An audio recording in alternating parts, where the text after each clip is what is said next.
E eu saúdo você com a paz do Senhor Jesus. Tudo bem com vocês? Eu espero que sim. Tá preparado para mais uma leitura diária hoje? Eu acredito que sim. Como sempre, vamos iniciar nossa leitura diária com oração. Feche os teus olhos e assim oremos. Senhor, meu Deus e meu Pai que está nos céus, maravilhoso é o teu nome. Te dou graças, Senhor, por esse privilégio de estar aqui em tua presença, mais um dia, mais uma vez, com o propósito, lendo a Bíblia inteira, nesse ano de 2025. Obrigada, Senhor, já chegamos na metade. Por quê? Porque até aqui o Senhor nos ajudou. Porque a tua graça e misericórdia tem nos alcançado. Não, Senhor, porque merecemos, mas por tua misericórdia. Continua conosco, Senhor, nos ajude e nos dê da sua graça. Em teu nome eu te louvo e já peço a presença do teu Espírito Santo para que o mesmo seja intérprete da tua palavra, Senhor, mediante a leitura que fizermos no dia de hoje. Em teu nome, no nome do teu Filho amado Jesus Cristo, eu peço já te agradecendo. Amém e amém. Glória a Deus. Amém. As nossas leituras diárias de hoje estão em 1 Reis, capítulo 9, 2 Crônicas, capítulo 8, 1 Timóteo, capítulo 5. 1 Reis, capítulo 9, diz assim: O Senhor aparece a Salomão. Quando Salomão acabou de construir o templo do Senhor, o palácio real e tudo mais que desejara construir, o Senhor lhe apareceu pela segunda vez como lhe havia aparecido em Gibeão. O Senhor lhe disse: E você, se você andar segundo a minha vontade, com integridade de coração e com retidão, como fez o seu pai Davi, se fizer tudo o que eu lhe ordeno, obedecendo aos meus decretos e às minhas ordenanças, firmarei para sempre sobre Israel seu trono, conforme prometia Davi, seu pai, quando lhe disse: Nunca lhe faltará descendente para governar Israel. Mas se você ou seus filhos se afastarem de mim e não obedecerem aos mandamentos e aos decretos que lhe dei, e prestarem culto a outros deuses e adorá-los, desarraigarei Israel da terra que elegei e lançarei para longe da minha presença esse templo que consagrei ao meu nome. Israel se tornará então objeto de zombaria entre todos os povos. E embora esse templo seja agora imponente, todos os que passarem por ele ficarão espantados e perguntarão: por que o Senhor fez uma coisa dessas a essa terra e a este templo? E a resposta será: porque abandonaram o Senhor, o seu Deus, que tirou seus antepassados do Egito e se apegaram a outros deuses, adorando-os e prestando-lhe culto. Por isso, o Senhor trouxe sobre eles toda essa desgraça. Outros feitos de Salomão. Depois de 20 anos, durante os quais construiu estes dois edifícios, o templo do Senhor e o palácio real, o rei Salomão deu 20 cidades da Galileia a Hirão, rei de Tiro, pois Hirão lhe havia fornecido toda a madeira de cedro e de pinho e o ouro de que ele precisou. Mas quando este veio de Tiro para ver as cidades que Salomão lhe dera, não gostou. Que cidades são essas que tu me deste, meu irmão? Ele perguntou. E as chamou terra de Cabul, nome que elas têm até hoje. Hirão tinha enviado ao rei 4.200 quilos de ouro. O rei Salomão impôs trabalhos forçados para que se construísse o templo do Senhor, seu próprio palácio, o Milo, o muro de Jerusalém, bem como Azor, Megido e Gezer. O faraó do Egito havia atacado e conquistado Gezer.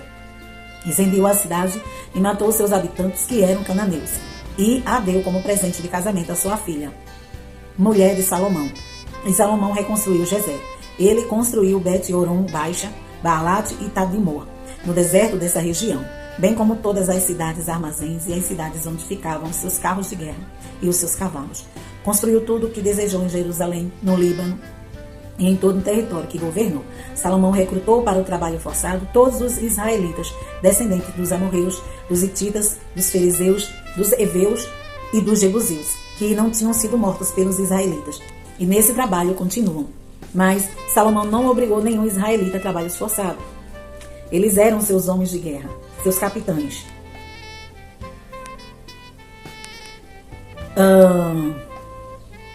Os comandantes dos seus carros de guerra, dos condutores de carros. Também eram israelitas os principais oficiais encarregados da construção de Salomão. 550 oficiais que supervisionavam os trabalhos. Somente depois que a filha de Faraó mudou-se da cidade de Davi para o palácio que Salomão havia construído para ela, foi que ele construiu o Milo.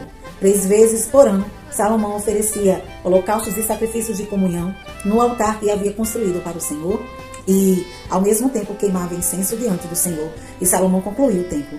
O rei Salomão também construiu navios em Zion-Geber, que fica perto de Elate, na terra de Edom, às margens do Mar Vermelho. Hirão enviou em navios seus marinheiros, homens experimentados que conheciam o mar, para trabalharem com os marinheiros de Salomão, navegaram até Ofir e de lá trouxeram 14.700 quilos de ouro para o rei Salomão. Segundo Crônicas, capítulo 8. Outros feitos de Salomão. Depois de 20 anos, durante os quais Salomão construiu o templo do Senhor e o seu próprio palácio, ele reconstruiu as cidades que Irão lhe tinha dado, e nelas estabeleceu os israelitas. Depois atacou Amate e Zobá e a conquistou. Também reconstruiu Tadmor no deserto e todas as cidades armazéns que havia construído em Amate. Reconstruiu Bet-Horon Alta e Bet-Horon Baixa, cidades fortificadas com muros, portas e trancas. E também Baalat e todas as cidades armazéns que possuía, e todas as cidades onde ficavam os seus carros e os seus cavalos. Construiu tudo o que desejou em Jerusalém, no Líbano e em todo o território que governou. Todos os que não eram israelitas, descendentes dos hititas, dos amorreus, dos ferezeus, dos heveus e dos jebuseus, que não tinham sido mortos pelos israelitas. Salomão recrutou para o trabalho forçado e nisso continua até hoje.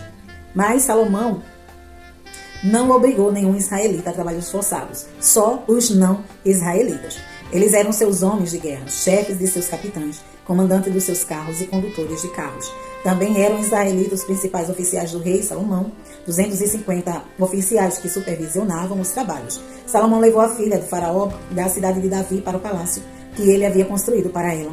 Pois dissera: minha mulher não deve morar no palácio de Davi, rei de Israel, pois os lugares onde entrou a arca do Senhor são sagrados. Sobre o altar do Senhor, que havia construído diante do pórtico, Salomão passou a sacrificar holocaustos ao Senhor, conforme as determinações de Moisés acerca das ofertas diárias e dos sábados, das luas novas e das 3 festas anuais, a festa dos pães sem fermento, a festa das semanas e a festa das cabanas. De acordo com a ordem de seu pai Davi, designou os grupos dos sacerdotes para suas tarefas e os levitas para conduzir o louvor e ajudar os sacerdotes, conforme a determinação diária. Também designou por divisões os porteiros das várias portas, conforme o que Davi, homem de Deus, tinha ordenado. Todas as ordens dadas pelos reis aos sacerdotes e aos levitas, inclusive as ordens relativas aos tesouros, foram seguidas à risca. Todo o trabalho de Salomão foi executado desde o dia em que foram lançados aos alicerces do templo do Senhor, até seu término. Assim foi concluído o templo do Senhor. Depois Salomão foi a Ezion-Geber e a Elat, no litoral de Edom. E Irão enviou-lhe navios comandados por seus próprios marinheiros, homens que conheciam o mar. Eles navegaram com os marinheiros de Salomão até o fim, e de lá trouxeram 15.750 quilos de ouro para o rei Salomão. 1 Timóteo, capítulo 5. Conselhos acerca de viúvas, líderes e escravos. Não repreenda asperamente um homem idoso, mas exorte-o como se ele fosse seu pai. Trate os jovens como a irmãos, as mulheres idosas como a mães, e as moças como a irmãs, com toda a pureza. Trate adequadamente as viúvas que são realmente necessitadas. Mas se uma viúva tem filhos ou netos, que estes aprendam primeiramente a colocar a sua religião em prática, cuidando de sua própria família e retribuindo o bem recebido de seus pais e avós. Por isso agrada a Deus.